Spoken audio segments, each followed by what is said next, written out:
Shri K M Antony, അന്വേഷണത്തിലെ പാളിച്ചകൾ മാത്രമല്ല, ഈ procedural lapse postmortem ഉൾപ്പെടെ നടത്തിയത്, ഇൻക്വസ്റ്റ് റിപ്പോർട്ട് തയ്യാറാക്കിയത്, അതിലൊക്കെയുള്ള പ്രൊസീജിയറൽ ലാപ്സസ് ആണ് അഡ്വക്കേറ്റ് അനിൽ വിശദമായിട്ട് ചൂണ്ടിക്കാണിച്ചിരിക്കുന്നത്. അഡ്വക്കേറ്റ് ആന്റണി, നോക്കൂ, ഇവിടെ ഈ നവീൻ ബാബുവിനെ റെയിൽവേ സ്റ്റേഷനിൽ അദ്ദേഹത്തിൻ്റെ ഔദ്യോഗിക വാഹനത്തിലാണല്ലോ എന്ന് ഇറക്കിയത്. ആ ഡ്രൈവറെ വേണ്ട രീതിയിൽ ഇതുവരെ അന്വേഷണ സംഘം ചോദ്യം ചെയ്തോ എന്നതിൽ ഇപ്പോഴും സംശയം അവശേഷിക്കുകയാണ്. മാത്രമല്ല, ഈ കയർ അത് എവിടെ നിന്നാണ് വാങ്ങിയത്, അത് സംഘടിപ്പിച്ചത് എവിടെ നിന്നാണ്, അതുമായിട്ട് ബന്ധപ്പെട്ടുള്ള ഒരു സൂചനയും പോലീസ് നൽകുന്നില്ല. പിന്നെ അതുപോലെ ഈ ഇൻക്വസ്റ്റ് വളരെ രഹസ്യമായിട്ടാണ് നടത്തിയത്. ഇനിയിപ്പോൾ അദ്ദേഹം എന്തെങ്കിലും എഴുതി വെച്ചിട്ടുണ്ടായിരുന്നോ, അദ്ദേഹത്തെ കൊണ്ട് വല്ലതും എഴുതി വെച്ചിട്ടുണ്ടോ, ഇതുമായിട്ട് ബന്ധപ്പെട്ട് യാതൊരു സൂചനയും നൽകുന്നില്ല. ഡ്രൈവറെ വേണ്ട രീതിയിൽ ചോദ്യം ചെയ്താൽ പല രഹസ്യങ്ങളും അദ്ദേഹം പുറത്ത് പറയില്ല. മാത്രമല്ല, ഒരു സീനിയർ ഉദ്യോഗസ്ഥൻ, ഒരു ജില്ലയിലെ ഏറ്റവും സീനിയറായിട്ടുള്ള ഒരു ഉദ്യോഗസ്ഥൻ, അദ്ദേഹത്തിൻ്റെ യാത്രയയപ്പ് കഴിഞ്ഞ് അദ്ദേഹം സ്വന്തം നാട്ടിലേക്ക് പോവുകയാണ്. അദ്ദേഹത്തിൻ്റെ കൂടെ ഏറ്റവും അടുത്ത സുഹൃത്തുക്കൾ അല്ലെങ്കിൽ സഹപ്രവർത്തകർ ആരെങ്കിലുമൊക്കെ പോകാറില്ലേ? അല്ലേ, ഇപ്പോൾ സാധാരണ ഇപ്പോൾ അദ്ദേഹം കണ്ണൂർ ജില്ലക്കാരനാണെങ്കിൽ വീട്ടിലേക്ക് ഒരു 10-12 പേര് പോകും. അങ്ങനെയാണല്ലോ ഒരു ചടങ്ങ് ഉള്ളത്. ഇത് അദ്ദേഹവും ഡ്രൈവറും മാത്രം പോകുന്നു. ഇടയ്ക്കൊരു കോൾ വരുന്നു, അദ്ദേഹം ആ മുനീശ്വരൻ കോവിലിൻ്റെ അവിടെ ഇറങ്ങുന്നു, പിന്നെ പോകുന്നു എന്നൊക്കെയുള്ള ആ കഥകൾക്ക് അപ്പുറത്തേക്ക് ഇപ്പോഴും യാഥാർത്ഥ്യം, വസ്തുതകൾ ഇപ്പോഴും മറഞ്ഞു കിടക്കുക തന്നെയല്ലേ? നേരത്തെ അഡ്വക്കേറ്റ് അനിൽ ചൂണ്ടിക്കാണിച്ചതുപോലെ വ്യക്തമായ ഗൂഢാലോചന, വളരെ ആസൂത്രിതമായിട്ട് ഇദ്ദേഹത്തെ ഇല്ലാതാക്കണം എന്നൊരു പ്ലാനിങ് അവിടെ നടന്നിട്ടുണ്ട്. പക്ഷേ ആ ഗൂഢാലോചനയിലേക്ക് പോകാൻ പോലീസ് ആഗ്രഹിക്കുന്നേ ഇല്ല എന്നല്ലേ ഇപ്പോൾ ഈ അന്വേഷണ ഗതിയിൽ നിന്ന് നമ്മൾ മനസ്സിലാക്കേണ്ടത്? ഇതില് ഈ ഒരു ADM ഒരു കളക്ടറേറ്റിൽ ജോലി കഴിഞ്ഞ് ട്രാൻസ്ഫറായി പോകുന്ന വേളയിൽ, യാത്രയേക്കും കഴിഞ്ഞ് പോകുന്ന വേളയിൽ റെയിൽവേ സ്റ്റേഷൻ വരെ പോകുന്നു. മുനീശ്വരൻ കോവില് അല്ലെ റെയിൽവേ സ്റ്റേഷൻ അടുത്തുള്ള ഒരു അമ്പലത്തിനടുത്ത് ഇറങ്ങുന്നു. അപ്പൊ അതിനർത്ഥം ഡ്രൈവറും ഈ ADM-ഉം, അതായത് നവീൻ ബാബുവും മാത്രമേ ഉണ്ടായിരുന്നുള്ളൂ എന്നാണ് നമ്മൾ മനസ്സിലാക്കുന്നത്. കാരണം മുമ്പ് പറഞ്ഞതുപോലെ ജില്ലയിലാണെങ്കിൽ ആളുകൾ വണ്ടി കയറ്റി വിടാനായിട്ട് പോകുന്ന ഒരു രീതിയുണ്ട്. അതെങ്ങനെയാണ് അവിടുത്തെ സാഹചര്യം എന്നുള്ളത് നമുക്ക് അറിയാൻ പറ്റില്ല. സാധാരണ ഇങ്ങനെ ട്രാൻസ്ഫർ ആയി പോകുമ്പോ, യാത്രയപ്പ് കഴിഞ്ഞ് പോകുമ്പോൾ ഒരു ക്ലാർക്കോ UD ക്ലാർക്കോ ട്രാൻസ്ഫർ ആയിട്ട് പോകുമ്പോൾ പോലും വലിയ ഗംഭീരമായിട്ടുള്ള യാത്രയപ്പ് നൽകാറുണ്ട്. അത് പതിവ്. പ്രത്യേകിച്ച് കണ്ണൂരിൽ അങ്ങനെയാണ്. കണ്ണൂരുകാരെ കുറിച്ച് അറിയാവുന്നവർക്ക് അങ്ങനെ പറയാൻ പറ്റുള്ളൂ. അതൊരു ഗംഭീര യാത്രയപ്പായിരിക്കും. എന്തുകൊണ്ട് നവീൻ ബാബുവിന് അത് കിട്ടിയില്ല, എന്തുകൊണ്ട് അദ്ദേഹത്തെ ആരും അനുഗമിച്ചില്ല, ഇതൊക്കെ വലിയൊരു ചോദ്യമായിട്ട് അവശേഷിക്കുക. തീർച്ചയായിട്ടും അത് സാധാരണ ഈ രീതിയിലുള്ള ഒരു ഉദ്യോഗസ്ഥൻ പോകുമ്പോൾ സ്ഥലം മാറി പോകുന്ന വേളയിലും അങ്ങനെ തന്നെ ആരെങ്കിലും ഒക്കെ റെയിൽവേ സ്റ്റേഷൻ വരെയെങ്കിലും അനുഗമിക്കാറാണ്. അത് സാധാരണയാണ്. ഇപ്പം ഈ സംഭവത്തിൽ അല്ലെങ്കിൽ നവീൻ ബാബുവും അല്ലെങ്കിൽ അദ്ദേഹം ജോലി ചെയ്തിരുന്ന ഓഫീസുമായിട്ടുള്ള എങ്ങനെയായിരുന്നു എന്നുള്ളതിനെ സംബന്ധിച്ച് നമുക്ക് അറിഞ്ഞുകൂടാ. അതോ ആരും അദ്ദേഹത്തോടൊപ്പം പോവുകയോ യാത്രയ്ക്കാൻ തയ്യാറാവുകയോ ചെയ്യാതിരുന്നത് എന്താണെന്ന് അറിഞ്ഞുകൂടാ. പിന്നെ വീണ്ടും അദ്ദേഹം അവിടെ ഇറങ്ങിയതിന് ശേഷം ഇപ്പൊ ഈ പറഞ്ഞതുപോലെ വീണ്ടും ക്വാർട്ടേഴ്സിൽ തിരിച്ചു വരുന്ന ഒരു സാഹചര്യം ഉണ്ടാകുന്നു.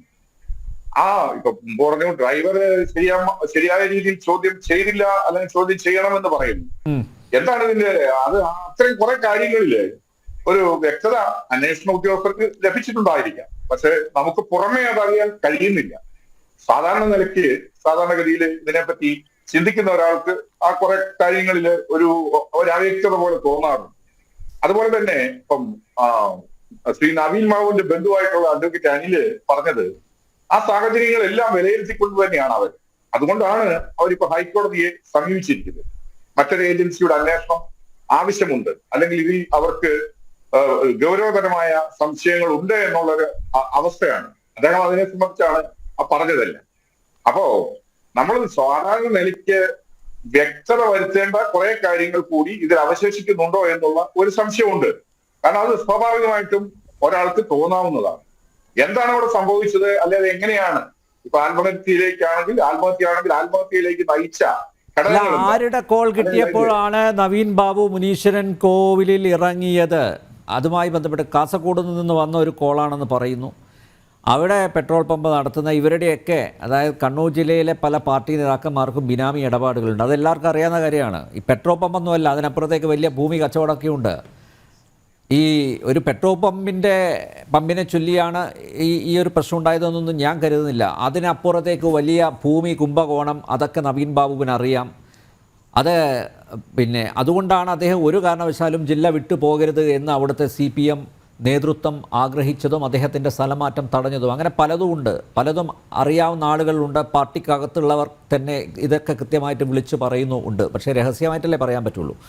പെട്രോൾ പമ്പ് ഇതാണ്. മാത്രമല്ല, അദ്ദേഹം നേരത്തെ പറഞ്ഞ പോലെ വെറും ഒരു മൈക്ക് ആയിട്ട് മാത്രമാണ് ദിവ്യയെ ഉപയോഗിച്ചത്, ഒരു കരുവായിട്ടാണ് അവരെ ഉപയോഗിച്ചത്. കാരണം അവിടെ അങ്ങ് നിൽക്കുമല്ലോ, അതിനപ്പുറത്തേക്ക് അന്വേഷണം പോലും. ഇപ്പം നോക്കൂ, പ്രതിസ്ഥാനത്ത് ദിവ്യ മാത്രമാണ്. എന്തുകൊണ്ട് ഈ പ്രശാന്തനെ പ്രതിസ്ഥാനത്ത് കൊണ്ടുവരുന്നില്ല? എന്തുകൊണ്ട് ഞാൻ പറഞ്ഞതുപോലെ ഇദ്ദേഹത്തെ, ഈ ഡ്രൈവറെ എന്തുകൊണ്ട് വേണ്ട രീതിയിൽ ചോദ്യം ചെയ്യുന്നില്ല? ഈ അവസാനം വിളിച്ചു എന്ന് പറയുന്ന ആ വ്യക്തി എന്തുകൊണ്ട് ഈ ചിത്രത്തിലേക്ക് വരുന്നില്ല?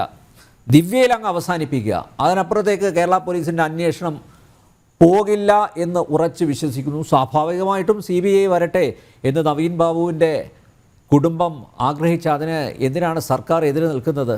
മാത്രമല്ല, CPM സംസ്ഥാന സെക്രട്ടറി MV ഗോവിന്ദനാണ് CBI ഒന്നും വരണ്ട എന്ന്. അദ്ദേഹത്തിന് എന്താണാവോ ഇതിൽ പ്രത്യേക താല്പര്യം?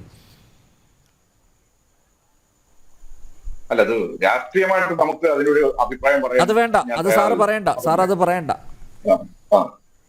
പിന്നെ ഈ പോലീസ് ഇപ്പൊ ഈ ഹൈക്കോടതിയിൽ സമർപ്പിച്ചിരിക്കുന്ന റിപ്പോർട്ടില് പോലീസിന്റെ അന്വേഷണം, അതായത് കേരള പോലീസിന്റെ റിപ്പോർട്ടാണ് ആ കൊടുത്തിരിക്കുന്നത്.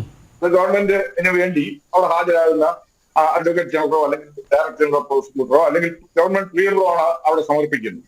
അത് പോലീസിന്റെ അന്വേഷണം മോശമാണ് എന്ന് കേരള പോലീസിന് പറയാൻ പറ്റുമോ? അവർ ഇതുവരെ അന്വേഷിച്ചുകൊണ്ടിരിക്കുന്ന കാര്യങ്ങളിൽ ഞങ്ങൾ അന്വേഷണം തെറ്റാണെന്ന് അവർക്ക് പറയാൻ പറ്റില്ലല്ലോ. സ്വാഭാവികമായിട്ടും ആ അന്വേഷണ ഏജൻസി ശരിയായ രീതിയിൽ അന്വേഷിച്ചുകൊണ്ടിരിക്കുന്നു എന്നുള്ള റിപ്പോർട്ടാണ് അത് ഹൈക്കോടതിയിൽ സമർപ്പിച്ചിരിക്കുന്നത്.